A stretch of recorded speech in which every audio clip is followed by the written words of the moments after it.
एक लड़की तैयार होती है और घर से टिफ़िन लेती है, इस बस्ता लेती है और स्कूल जाती है। 7वीं की छात्रा होती है। स्कूल जाने के बाद जब 1 घंटे गुजर जाते हैं, उसका अचानक से पेट में दर्द हो जाता है और वो टीचर उसे छुट्टी दे देते हैं। देने के बाद वो लड़की घर को आती है और टीचर बोलते हैं कि तुम जाओ दवा लेकर आज आराम करो और रेस्ट करो, कल से आना। और वो जब आती है और अपने पहले गेट पे पहुंचती है तो वो माँ को आवाज़ देती है, लेकिन उसके माँ का आवाज़ रिप्लाई में नहीं आता है। फिर वो दूसरे गेट तक जाती है, उसके बाद आवाज़ फिर भी नहीं आता, तो वो तीसरे गेट यानी माँ के कमरा तक पहुंच जाती है। माँ आवाज़ देती है, लेकिन उसके माँ का आवाज़ नहीं आ रहा होता है। तो फिर देखती है कि जब वो गेट के पास जब खड़ी होती है तो गेट में कुछ ऐसा रहता है जो उसे दिख सके, अंदर का कुछ वो क्या कहते हैं, जगह ऐसा रहता है। तो वहाँ से देखती है कि उसकी माँ और एक गांव के ही जो अंकल होते हैं ज़मींदार, वो आपत्तिजनक हालत में थे और नग्न अवस्था में थे और कुछ गलत कर रहे थे। तभी वो लड़की शॉक्ड हो जाती है और शॉक्ड होने जाने के बाद वो लड़की दौड़ कर पीछे मुड़कर भागने लगती है और जाकर अपने दरवाज़ा पर बैठ जाती है।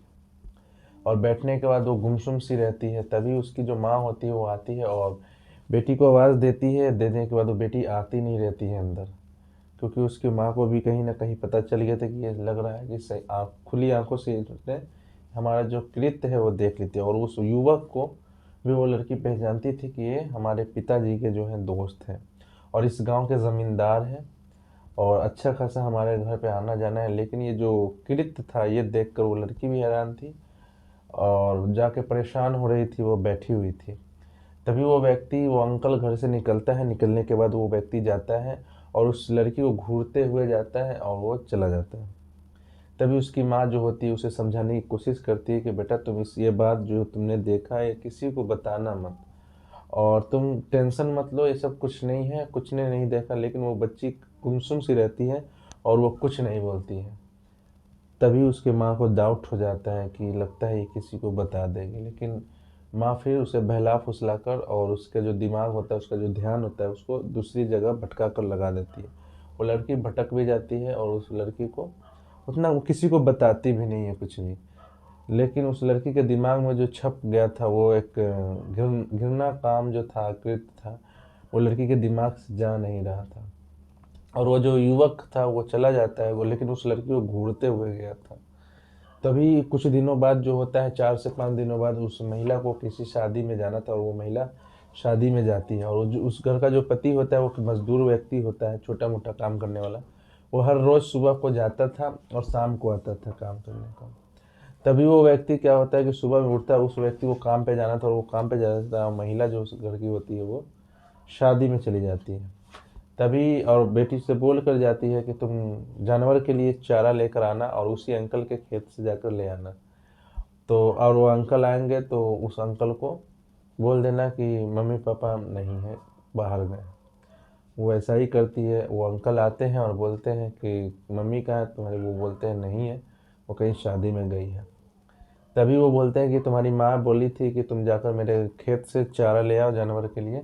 और वो जाती है चारा लेने। तभी कुछ देर बाद वो व्यक्ति वहाँ पे पहुँचता है। वो जो अंकल था वो पहुँच कर और उस लड़की को उठाकर जबरन वहीं पे थोड़ी दूर पे 50 कदम पे एक गन्ने का पेड़ खेत था, उसी में ले जाकर उसके बीच में ले जाकर उसे मारता पीटता है। उस मासूम बच्ची को मार के पीट के वो जब वो चिल्लाती है तो उसका मुंह दबाता है और बोलता है कि अगर चिल्लाएगी तो तुझे यहीं पे कुदार एक रखा होता है, फावड़ा रहता है, इसे काट दूंगा और यहीं पे मार दूंगा। वो लड़की डर जाती है, सहम जाती है। तब उसके बारी बारी से एक एक करके उसका कपड़ा उतारता है और कपड़ा उतारने के बाद उस इंसान वो जो इंसान था उसको बचपन से वो बच्ची अंकल बुलाती थी, उसके पिता का दोस्त था, उसी के साथ वो घृणा काम करने की कोशिश करता है। लेकिन वो लड़की विरोध करती है, चिल्लाती है कि मुझे पेन हो रहा है। तो उसे मारता है। मारने के बाद वहीं पे एक लकड़ी था, उसके मुंह में कोच देता है, ठूंस देता है। और ठूंसने के बाद उसके साथ दरिंदगी की हदें पार करता है, कई जगह उसे मारता पीटता भी है। उसके बाद जब वो फिर भी नहीं मरती है तो वहीं पे जो ईख होता है, गन्ना होता है, उससे उसके गले को उसका जो पत्ता होता है उसको रस्सी बनाकर उसके गले को घोंट कर उसे मौत के घाट उतार देता है। उसके बाद वहाँ पे उसके पास कुदार था, ही उस कुदार को लेकर जाता है और एक गड्ढा गड्ढा करके उसके अंदर ज़मीन के अंदर उसको दफना देता है। लेकिन उसका जो चप्पल था वो वहीं पर छूट गया था। तभी उसकी माँ आ जाती है और आने के बाद बच्चे को ढूंढने लगती है, और तब उसके बच्चे मिलते नहीं हैं। फिर अड़ोस पड़ोस के जो इंसान होते हैं वो ढूंढते हैं। ढूंढने के बाद फिर भी नहीं मिलता है, तो पूरे कल हो जाता है सुबह, फिर नहीं मिलते। तो फिर जो मोहल्ले के पूरे लोग होते हैं वो जाकर, कुछ लोग जाकर थाना में रिपोर्ट लिखाते हैं। लिखाने के बाद उस व्यक्ति को गिरफ्तार किया जाता है, जिसको जानकर गांव वाले भी हैरान और परेशान थे, क्योंकि वो और कोई नहीं था, जितेंद्र था। जितेंद्र उस गांव का जमींदार एक व्यक्ति था, और उस घर से उसका अच्छा खासा दोस्ती था। और उस महिला का जो पति था उसके कम से कम बचपन का ही दोस्ती समझिए था। लेकिन उस महिला से अवैध संबंध लगभग 10 साल से था उस महिला का। लेकिन कहीं ना कहीं उस युवक को, जितेंद्र को, जो सताया जा रहा था कि वो लड़की देख ली है और उसके दोस्त को बोल देगी, और उसका जो इज्जत है उस गांव में, समाज में उसका इज्जत नहीं रहेगा, और वो बेनकाब हो जाएगा अपने गंदे घिनौने कृत्य से। और इसीलिए वो एक और कृत्य गंदा घिनौना करता है और एक मासूम की जान ले लेता है। जान ही नहीं लेता है बल्कि उसके साथ घिनौना काम करता है, और घिनौना काम कर कर उसको मौत के घाट उतार देता है। और उसके साथ साथ वो भी ढूंढ रहा था कि वो किधर गई बच्ची।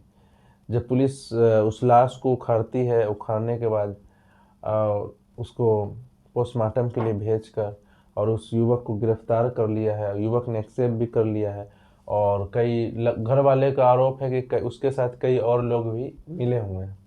पुलिस का कहना है, वहाँ के एसएसपी का कहना है कि अभी जांच शुरू है। जांच शुरू जैसे होता है मैं आप लोगों को बताऊंगा और संपर्क